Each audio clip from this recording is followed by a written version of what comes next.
Buenas, bienvenidos a esta primera entrega en mi canal hablando sobre el diseño de este proyecto en el que nos hemos embarcado con Guille de PowerArt y con otras personas que ya irán viniendo y que nos echarán una buena mano en esto, porque esto es muy difícil hacerlo con tan poca gente, pero bueno, ya iremos viendo. Esto por ahora, como hemos dicho, es con ánimo académico, es decir, con ánimo de mostrarlo aquí en YouTube y que la gente entienda un poquito más sobre cómo se hacen las cosas en la industria y cómo se podrían intentar hacer de una forma un poquito distinta, que ya veremos si se puede o no se puede. Pero básicamente es un poquito con la misma idea que la que se creó este canal, es decir, acercar el diseño a todo el mundo, a que se vea un poquito cómo se hacen estas cosas, aunque quizá la metodología de este proyecto en sí, como estoy yo solo en la parte de diseño, pues no es la más normal del mundo en la industria, pero bueno, creo que podemos dar una visión más o menos aceptable de cómo va a ser esto. Así que vamos con ello. Y de primeras, aquí tenemos el boceto que mostré en el vídeo de Guille y que mucha gente dijo que le gustaba mucho y que luego, después de esto, el paso a los modelos 3D, pues había perdido un poquito. Y eso es cierto. ¿Y por qué pasa esto? Pues porque ya dije en el vídeo que a mí sinceramente no me gusta diseñar sin tener un packaging, sin tener un modelo de base, una reserva de espacios sabiendo lo que van a ocupar las cosas. Porque pasan cosas de estas. Porque pasa lo que pasa siempre. Es que he visto un concept en internet de un chaval, de un alumno de diseño que le da 1000 vueltas al coche que han sacado de producción la marca, o es que este dibujo que habían hecho los diseñadores de la propia marca se ve muchísimo más chulo que el coche que han acabado sacando. ¿Por qué es esto? Pues porque los estudiantes de diseño y los diseñadores que se encargan de hacer esos sketches chulos no tienen por qué ceñirse a esa base técnica, a esos requisitos que sí que tiene el coche real. Y en este caso, pues tenemos unos cuantos requisitos, porque hemos querido hacer el coche que sea barato, que sea versátil, o sea, que tenga bastante espacio, que sea ecológico relativamente, con esta disposición mecánica en especial, que bueno, que ya hablamos en el vídeo, y realmente eso nos lleva a ciertas cosas en el coche que en este boceto pues no se cumplen. Y entonces el proceso de diseño realmente es de primeras tener un briefing hablando sobre la parte técnica, es decir, hablando sobre lo que se necesita en este coche, los espacios que hacen falta. Después de esto se crea un packaging en 3D y sobre esto se empieza a trabajar. El problema de este boceto fue que yo me lancé a lo loco simplemente con las pautas estéticas que Guille me dio, sin pensar en absoluto en todos esos espacios que son necesarios a la hora de crear este coche.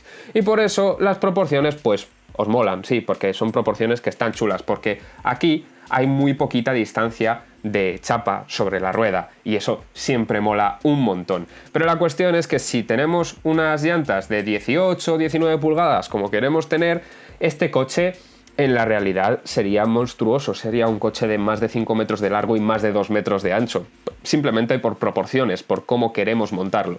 Y entonces, pues, no es posible hacer esto porque no es real.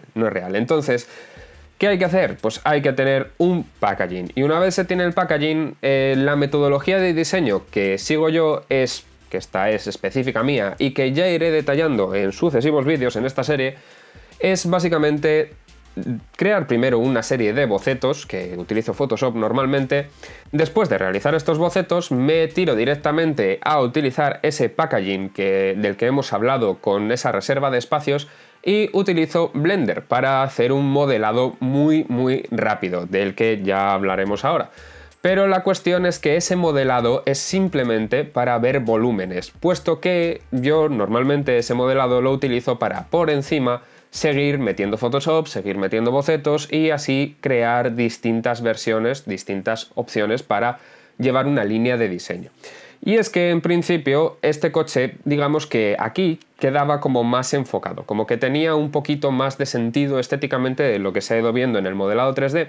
Y esto es un problema con Blender, y es que Blender no funciona con superficies matemáticas, vamos a decir, funciona con triángulos, con cuadrados, con superficies poligonales. Y esto no permite la precisión de superficies que permiten otros softwares. Entonces, pues quizá por eso también hay un poquito de pérdida. Pero también es cierto que en los modelos que enseñé, que fueron básicamente este y una vista trasera de este, quizá no se terminaba de ver todo cómo era la volumetría de este coche, pero de eso ya iremos hablando en lo sucesivo.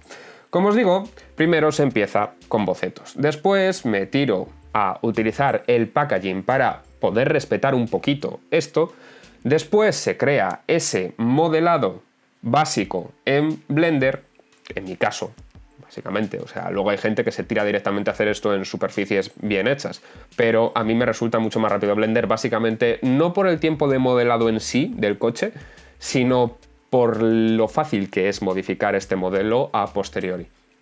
Y después de esto, pues se hacen una serie de bocetos por encima. Si os dais cuenta, este boceto, salvando la inclusión aquí de un pilar C, es básicamente lo que sería el boceto amarillo, simplemente con unas proporciones reales.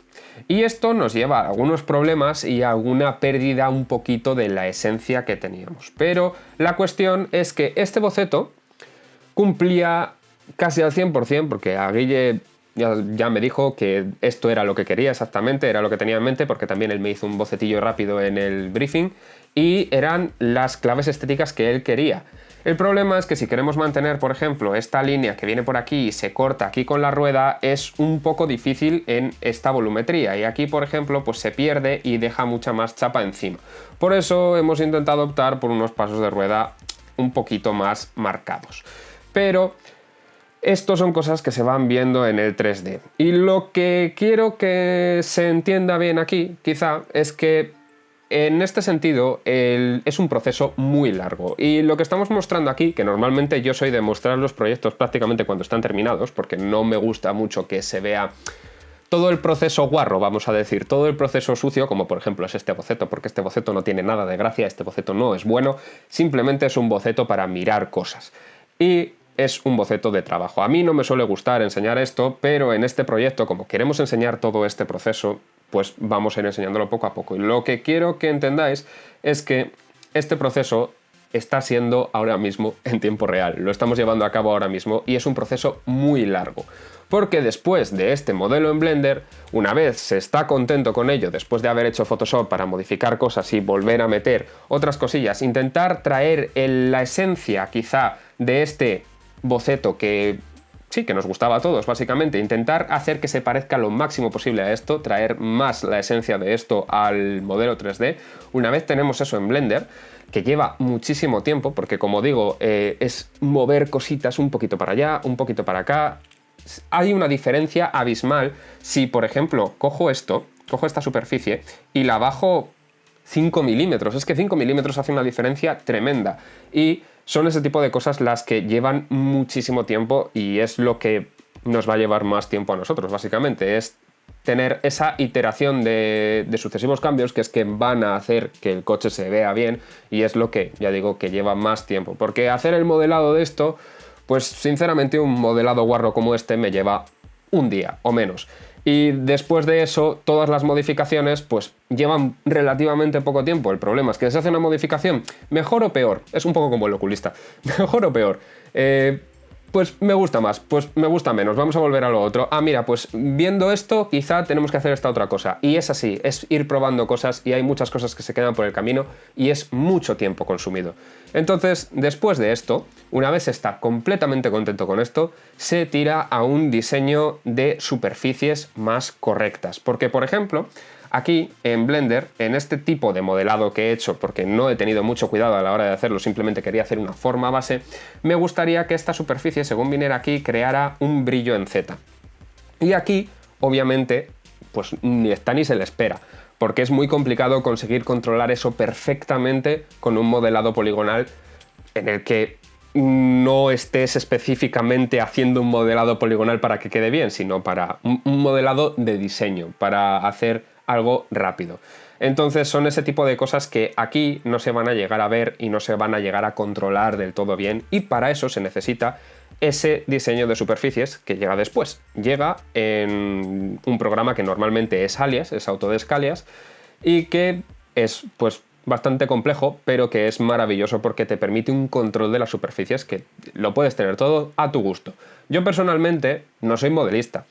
No sé, esto lo hago yo como herramienta de diseño, pero no sería lo ideal. O sea, yo no trabajaría de esto porque no tengo la capacidad de hacer unas superficies que matemáticamente sean tan correctas como para que todo brille perfecto. Pero muchas veces esto es suficiente. Y a la hora de tratar esto, pues bueno, en el futuro quizá necesitemos a alguien más para que modele esto en clase A, que es como se llama esta conexión de todas las superficies en una continuidad que quede perfecta. Pero me puedo valer yo para una primera idea de cómo serán estas superficies, de cómo será este diseño de superficies. Ya os digo, esto normalmente en la industria no es así. Hay una persona específica, un equipo de personas que se dedica a todo esto.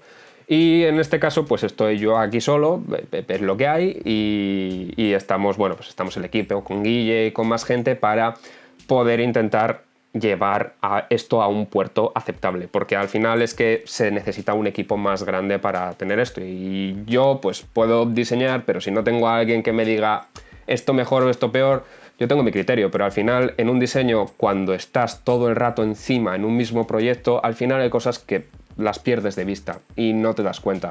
Entonces hay que volver un poco para atrás, hay que distanciarse un poco, y para eso viene muy bien tener a gente ahí. Y por eso os valoro muchísimo los comentarios que ponéis en el vídeo de Guille y aquí, porque hay muchas cosas que me han servido mucho, ya os digo. O sea, por ejemplo, el hecho de que quizá no está del todo conectado todo en este coche, no tiene tanto sentido como tenía el boceto inicial. Eso es algo que hay que revisar siempre, y que es eso, según se van modelando y se van metiendo cambios, se va perdiendo esa esencia un poquito, es cierto. Entonces hay que intentar retomarlo. Y siempre viene bien teneros a vosotros ahí, o a más diseñadores o lo que sea, para que volvamos un poquito atrás y tener eso consciente en la cabeza, de que esa esencia se está perdiendo un poquito y no conviene, y hay que volver a traerla. Entonces eso, ya os digo, os lo agradezco mucho, y dejad más feedback porque es muy, muy valioso para nosotros. Siempre hay que ponerlo en contexto, pero suele ser bastante bueno.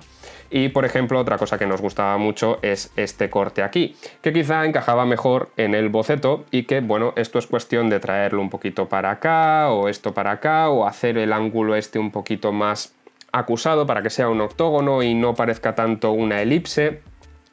Son cosillas que hay que ir probando, y que poco a poco será lo que iremos modificando, y que llevará tiempo, ya os digo, pero queremos que tenga un resultado aceptable, pero que a la vez, pues eso, se vea todo este proceso que hemos llevado a cabo, porque es lo importante para nosotros. No, lo importante no es que salga este proyecto adelante, que ojalá, o sea, yo sería el primero en tener una unidad de estas, pero realmente lo que queremos es mostrar cómo se hacen todas estas cosas. Y después de este modelado en alias, que se supone que es ya un nivel bastante alto, una vez eso está bien, pues hay que darle un grosor a las piezas, hay que llevarlo a cabo a la parte de la ingeniería, porque todo esto está muy bien, pero las puertas tienen que abrirse, tenemos que poner bisagras, tenemos que poner puntos de montaje en ciertas zonas, tenemos que hacer muchas cosas que obviamente en el diseño de superficies pues no están ahí. También tenemos que tener en cuenta un poquito aerodinámica, que no sé si llegaremos a mirar tanto, o tenemos que tener en cuenta también pues, requisitos de refrigeración. Necesitamos un área de entrada de aire para que toda la mecánica de este coche se refrigere. Todas estas cosas hay que tenerlas en cuenta, y son cosas que ya iremos teniendo en cuenta. Así que esto, ya os digo, es un proceso muy largo. Vais a tener serie para rato, no os vais a aburrir. Así que ya os iré contando bien pasito a pasito cómo es todo esto. En el siguiente vídeo hablaremos de la etapa de boceto, de cómo se empieza a bocetar, de qué herramientas se utilizan y todo esto. Voy a intentar ir cubriendo un poquito esto más o menos, pero antes de irme os voy a dejar otra vista del modelo 3D, y es que cambia muchísimo. Quiero que veáis simplemente con el color y con el ángulo. Una vez lo ves modelado en 3D varía bastante, y es que por ejemplo este hombro que muchos decíais que era muy cuadrado es el mismo, es exactamente el mismo modelo. Lo que pasa es que quizá aquí no se ve tantísimo, no se ve tan exagerado, y es que esa pintura plateada ayuda a sacarle bastante el aristado, y es por eso quizá que os recordaba también al concept de Peugeot, del E-Legend, que es un poquito más aristado que este concepto, pero que es ese plateado quizá el que te lleva a esto. El verde, a mí sinceramente este coche me gusta mucho en verde, no sé a vosotros, o sea, dejad los comentarios qué colores os gustaría ver en este coche, porque podemos ir mirando cosillas así y seguramente en un momento dado hagamos maquetitas y las pintemos para ver los colores distintos y bueno, pues eso es una cosa que hay que ir viendo. Esto ya os digo, es color and trim, esto se hace casi al final, hay que ir teniéndolo en cuenta, ojo, no es una cosa que se deje para el final, pero es algo interesante que podemos ir viendo. Y la cuestión es que este modelo está hecho para ir modificándolo y es un modelo guarro, básicamente. Entonces hay que ir poquito a poco cambiando cosillas y mejorando. Ya os digo, el feedback que dejáis, las opiniones que dejáis son muy importantes y las valoramos mucho. Dejad en los comentarios todo lo que penséis acerca de esto. Y bueno, nosotros lo utilizaremos en la medida de lo posible, porque al final tenemos una visión de lo que queremos, pero siempre ayuda que la gente pues, nos dé su opinión. Pero esto es un estudio de marketing que nos estáis regalando vosotros. Es así, nos está saliendo gratis, así que es fantástico. Esto sería así si fuéramos a ganar dinero con esto, pero esos son los mundos de Yuppie y ya veremos a ver qué sale adelante de todo esto. Y bueno, este es básicamente el vídeo de hoy. Ya os digo, esto iremos desarrollándolo poquito a poco. Primero hablaré sobre eso en el próximo vídeo, sobre bocetos y cómo se hacen los bocetos, cómo se trabaja.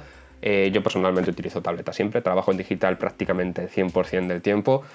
Y bueno, hablaré un poquito de todos los métodos que hay y todo esto. Y así seguiremos hablando de modelados y de todo esto porque queremos que se vea bien el proceso de cómo se hace todo esto. Así que nada, hasta aquí el vídeo de hoy. Espero veros por aquí y si no os habéis suscrito ya estáis tardando.